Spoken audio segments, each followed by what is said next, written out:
രംഗത്തെക്കുറിച്ച് പറഞ്ഞപ്പോൾ അതേ കിട്ടിപ്പോയി എന്ന നിലക്ക് നമ്മുടെ നാട്ടിലെ ചില മുസ്ലിയാക്കന്മാര്, ദുഷ്ടമനസ്സുള്ള ചില മുസ്ലിയാക്കന്മാര്, അവർക്കുള്ള നേർവഴി കൊടുക്കട്ടെ പ്രാർത്ഥിച്ചു പോവുകയാണ്.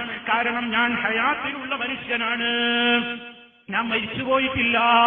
ഈമാനോടെ അല്ലാഹു നമുക്കെല്ലാം മരണം നൽകുമാറാകട്ടെ. ജീവിച്ചിരിക്കുന്ന എന്റെ പ്രസംഗത്തെ അതാ 4 സ്ഥലത്ത് നിന്ന് വിദഗ്ധമായി ആധുനിക കമ്പ്യൂട്ടർ സംവിധാനം ഉപയോഗപ്പെടുത്തിക്കൊണ്ട് മുറിച്ചു നീക്കുകയാണ്.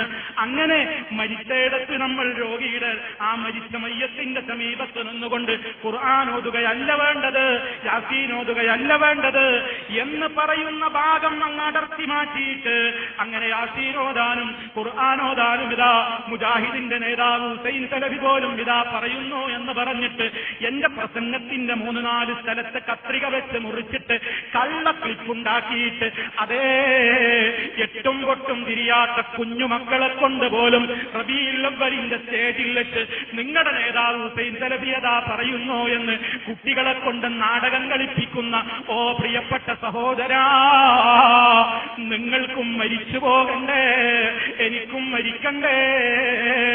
ആ പ്രസംഗത്തിന്റെ പൂർണ്ണഭാഗം ആർക്കും യൂട്യൂബിൽ അടിച്ചു നോക്കിയാൽ കിട്ടും. 84ഓളം സീഡികളിലൂടെയായി അല്ലാഹുവിന്റെ തൗഫീഖ് കൊണ്ട് ഷാർജയിൽ അവിടുത്തെ ഗവൺമെന്റിന്റെ അനുവാദത്തോടെ അവിടുത്തെ പള്ളികളിലും മറ്റു സ്ഥലത്തുമൊക്കെ പ്രസംഗിച്ചിട്ടുള്ള പരലോക വിശ്വാസമെന്ന നീണ്ട വിഷയത്തിന്റെ 84 സീഡികളിലെ 3ാമത്തെ സീഡിയിൽ നിന്ന് ഒരു ഭാഗം കട്ടുമുറിച്ചിട്ട് ഞാൻ പറഞ്ഞ ആശയത്തിനെതിരെ ക്ലിപ്പുണ്ടാക്കിയിട്ട് അത് വാട്സാപ്പിലൂടെ ഫേസ്ബുക്കിലൂടെ അതുപോലെ തന്നെ കുട്ടികളെ കൊണ്ട് റബീഉൽ അവ്വലിലെ നാടകം കളിപ്പിക്കുന്ന സംഭാഷണ പ്രസംഗത്തിലൂടെയൊക്കെ ഈ കളവ് പ്രചരിപ്പിക്കുമ്പോൾ പടച്ച റബ്ബിന്റെ കോടതിയിൽ വരുമ്പോ എന്താ പറയാനുണ്ടാവുക?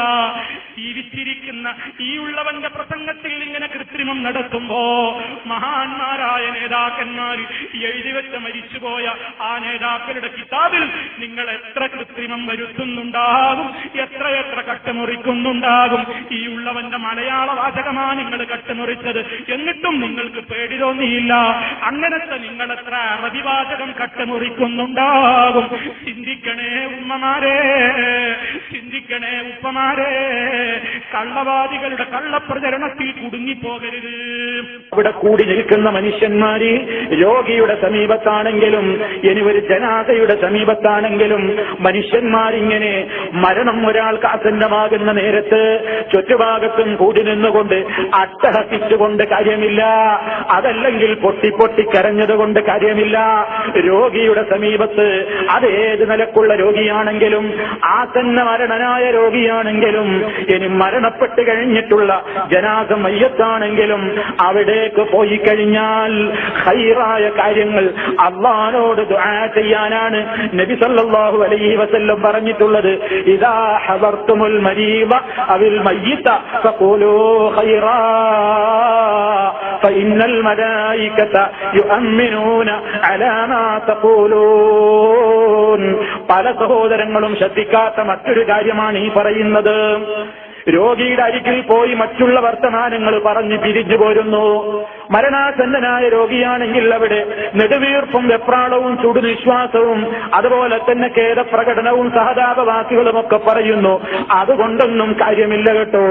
ഈ രോഗിക്ക് വല്ല ഉപകാരവും കിട്ടണോ, ഈ മയ്യത്തിന് വല്ല ഉപകാരവും കിട്ടണോ, ആ സ്ഥലത്താരെങ്കിലും ഹാജരുണ്ടെങ്കിൽ പുരുഷനാണെങ്കിലും സ്ത്രീയാണെങ്കിലും പ്രത്യേകം ഓർമ്മപ്പെടുത്തുന്നു, നിങ്ങൾ നല്ലത് പറയണേ, നല്ലത് പറയണേ, നല്ല കാര്യത്തിന് അല്ലാഹുവോട് ചോദിക്കണേ.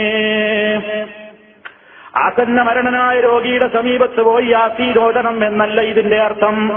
അതല്ലെങ്കിൽ മരിച്ചു കിടക്കുന്ന ജനാസയുടെ സമീപത്തിരുന്നു കൊണ്ട് ഖുർആൻ ഓതണം എന്നല്ല ഇതിന്റെ അർത്ഥം. ഫഖൂലൂ ഖൈറാ, നിങ്ങൾ നല്ലത് പറയണം എന്നല്ലേ ഹദീസിലുള്ളത്. ഏറ്റവും വലിയ നല്ല വാക്ക് ഖുർആനല്ലേ. ഖൈറുൽ കലാമി കലാമുല്ലാഹ്, വർത്തമാനങ്ങളിൽ വെച്ച് ഏറ്റവും മുന്തിയ വർത്തമാനം അള്ളാന്റെ കലാമല്ലേ. അപ്പോൾ പിന്നെ രോഗിയുടെ അരികിലിരുന്നു കൊണ്ട് പ്രത്യേക മരണം ആസന്നമായ രോഗിയുടെ സമീപത്ത് യാസീൻ ഓതിക്കൊടുക്കലല്ലേ വേണ്ടത്. മരിച്ച മയ്യത്തിന് സമീപത്തിരുന്നു കൊണ്ട് ഈ ഖുർആനോദലല്ലേ വേണ്ടതെന്നല്ലേ ആ ഹദീസിൽ പറയുന്നതെന്ന് ചിലരൊക്കെ സംശയിച്ചേക്കാം.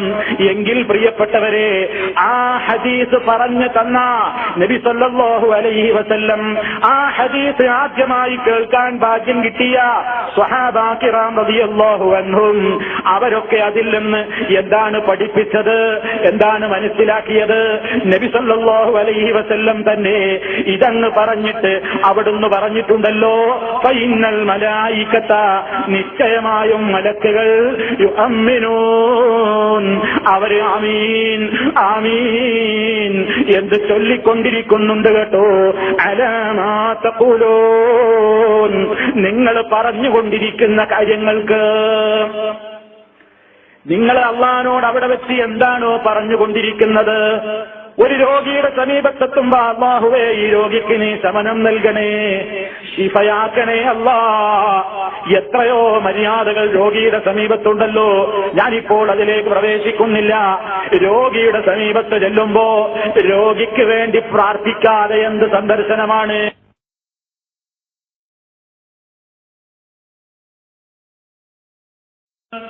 അതുകൊണ്ടാ പറയുന്നത്, മരിച്ചയിടത്ത് ഖുർആനോദാനോ യാസീനോദാനോ അല്ല പറഞ്ഞത്. അവിടുന്ന് ജനാസക്കരികിലെത്തിയാ പ്രാർത്ഥിക്കാനാ പറഞ്ഞത്. ജനാസ കൊണ്ടുപോകുമ്പോ മൗനം പാലിച്ച് കൊണ്ടുപോകാനാ പറഞ്ഞത്. ആ ജനാസക്ക് വേണ്ടി നിസ്കരിക്കാനാ പറഞ്ഞത്. അത് ആണിനും നിസ്കരിക്കാം, പെണ്ണിനും നിസ്കരിക്കാം. പക്ഷേ ഞങ്ങൾ മാത്രമാണ് സുന്നി എന്ന് പറയുന്ന സുന്നത്തില്ലാത്ത കക്ഷികളതാ. പാവപ്പെട്ട ഒരു പെണ്ണിന് അവളുടെ ഭർത്താവ് മരിച്ചാൽ പോലും, പെണ്ണേ നീ ജനാസ നിസ്കരിക്കാൻ നിനക്ക് പാടില്ലെന്ന് പറഞ്ഞ് വിലക്കുന്നു. പ്രിയപ്പെട്ട ഉമ്മാക്ക് ഉപ്പാക്ക് വേണ്ടി നിസ്കരിക്കാൻ മുടക്കുന്നു. പെങ്ങളോട് പറയുന്നു ആങ്ങളക്ക് വേണ്ടി നിസ്കരിച്ചൂടാ എന്ന് പറയുന്നു. എന്ത് ഇസ്ലാമാ നിങ്ങൾ ഈ പ്രചരിപ്പിക്കുന്നത്? നിങ്ങളുടെ നേതാവ് ആരാണ്? ഞങ്ങളുടെ നേതൃസ്ഥാനത്തുള്ള ഞങ്ങളുടെ ഉമ്മ ആയിഷ റളിയല്ലാഹു അൻഹാ, സഹാബിമാരിൽപ്പെട്ട ഒരാൾ വഫാത്തായപ്പോ മറ്റു സഹാബിമാർക്ക് വിവരം കൊടുക്കുകയാണ് നമ്മുടെ ഉമ്മ ആയിഷ ബീവി. അവരുടെ ജനാസ കൊണ്ടുപോകുന്ന വഴിക്ക് ഇവിടെ ഒന്ന് നിർത്തിത്തരണേ, ഞാനൊന്ന് നിസ്കരിക്കട്ടെ എന്ന് മഹതിയായ നമ്മുടെ ഉമ്മ ആയിഷ ബീവി റളിയല്ലാഹു അൻഹാ സഹാബത്ത് മരിച്ചപ്പോൾ ജനാസ നിസ്കരിക്കുന്നുവെങ്കിൽ, അതേ കാന്തപുരം മുസ്ലിയാരടക്കമുള്ള ആ കക്ഷികൾ പലപ്പോഴും റസൂലുള്ളാഹിനോട് സ്നേഹമുണ്ടെന്ന് വെറുതെ പറയുമ്പോഴും അവര് പറയുന്നു, പെണ്ണേ നിനക്ക് ജനാസ നിസ്കരിക്കാൻ പാടില്ലോ. ആരാണ് മരണപ്പെട്ടവർക്ക് വേണ്ടി ചെയ്യാനുള്ള കർമ്മങ്ങൾ മുടക്കുന്ന മുടക്കികൾ ആരാണ്? മുജാഹിദുകളാണോ നന്മ മുടക്കികൾ? മുജാഹിദുകളാണോ നിസ്കാരം മുടക്കികൾ? മുജാഹിദുകളാണോ ദിക്ർ മുടക്കികൾ? ചോദിച്ചു നോക്കൂ നിങ്ങൾ മുസ്ലിയാക്കന്മാരോട്. അതേ പെണ്ണേ നീ നിസ്കരിക്കണ്ടെന്ന മറുപടിയല്ലേ അവര് പറയുക. അതേ അവസരത്തിൽ നേതാവായ ഉമ്മ ആയിഷ ബീവി റളിയല്ലാഹു അൻഹാ നിസ്കരിച്ചത് ബുഖാരിയിലില്ലേ, സ്വഹീഹായ ഹദീസിലില്ലേ? അവരല്ലേ നമ്മുടെ നേതാക്കന്മാര്? അവരല്ലേ നമ്മുടെ മാതൃകാ ഉമ്മമാര്? അതുകൊണ്ട് ഞാൻ എന്റെ പ്രിയപ്പെട്ട സഹോദരിമാരോട് പറയാണ്, നിങ്ങൾ ഈ പ്രസ്ഥാനത്തെ കുറിച്ചൊക്കെ ഒരുപാട് തെറ്റ് കേട്ടിട്ടുണ്ടാവും. ഇവർക്ക് അമ്പിയാക്കളില്ല, ഔലിയാക്കളില്ല, ദുആർക്കൂല, സലാത്ത് ചെല്ലൂല, മരിച്ചവർക്ക് വേണ്ടി ഒന്നും ചെയ്യൂല, മക്കൾ ബാപ്പാനൊക്കെ കൊണ്ടുപോയിട്ട് അവിടെ വള്ളിക്കാട്ടിലങ്ങ് അടക്കിയിട്ട് തിരിച്ചുകൊണ്ട് പോരും. ആണോ? അങ്ങനെയാണോ? ബാപ്പക്ക് വേണ്ടി നിസ്കാരം നിർവഹിച്ച് ആ ബാപ്പയുടെ ജനാസ മണ്ണിലേക്ക് ആഴ്ത്തിയിട്ട്, ഉമ്മയുടെ ജനാസ മണ്ണിലേക്ക് ആഴ്ത്തിയിട്ട് മക്കളടക്കം അവിടെ ചുറ്റും കൂടി നിൽക്കുന്നവരതാ നബി സല്ലല്ലാഹു അലൈഹി വസല്ലമിന്റെ നിർദ്ദേശം അനുസരിച്ചുകൊണ്ട് അവിടുത്തെ ആ നിർദ്ദേശത്തിന്റെ ആശയത്തിന് വിരുദ്ധമാകാത്ത നിലക്കുള്ള ദിക്റുകൾ, ദുആകൾ അവർക്ക് വേണ്ടി നിർവഹിക്കുന്നു. അല്ലാഹുമ്മ സബ്ബിതുഹു ഇൻദ സുആൽ, അല്ലാഹുമ്മ അൽഹിമുൽ ജവാബ്, അല്ലാഹുമ്മ ജാഫിൽ ഖബ്റ അൻ ജംബൈ, അല്ലാഹുമ്മഗ്ഫിർ ലഹു വർഹംഹു, അല്ലാഹുമ്മ ആമിൻഹു മിൻ കുല്ലിൽ ഫസൽ. അല്ലാഹ് മലക്കുകൾ ചോദിക്കാൻ വരുന്ന നേരമാണ്. റബ്ബാരെന്ന ചോദ്യമുണ്ട്, നബിയാരെന്ന ചോദ്യമുണ്ട്, ദീനെന്തെന്ന ചോദ്യമുണ്ട്. അതേ എന്റെ റബ്ബ് അള്ളയാണെന്ന് പറയാൻ എന്റെ ഉമ്മാക്ക് തൗഫീഖ് നൽകണേ അല്ലാഹ്, ഉപ്പാക്ക് തൗഫീഖ് നൽകണേ, ഈ മയ്യത്തിന് തൗഫീഖ് നൽകണേ. മുജാഹിദുകൾ അത് ചൊല്ലുന്നില്ലേ? കാരണം എത്രത്തോളം ഒരു സന്നിഗ്ധ ഘട്ടമാണിപ്പോൾ ആ മയ്യത്ത് അഭിമുഖീകരിക്കാൻ പോകുന്നത്. അതേ ജനാസ അടക്കിക്കഴിഞ്ഞ് അല്പസമയം താമസമാകുമ്പോഴേക്ക് മലക്കുകൾ വരുന്നു, എഴുന്നേൽപ്പിച്ചിരുത്തുന്നു. ചോദ്യമുണ്ട്, നിന്റെ റബ്ബാരടോ? നബി സല്ലല്ലാഹു അലൈഹി വസല്ലമിനെ കുറിച്ചും ചോദ്യമുണ്ട്, ഇയാളെ കുറിച്ച് നിനക്ക് എന്തറിയാം?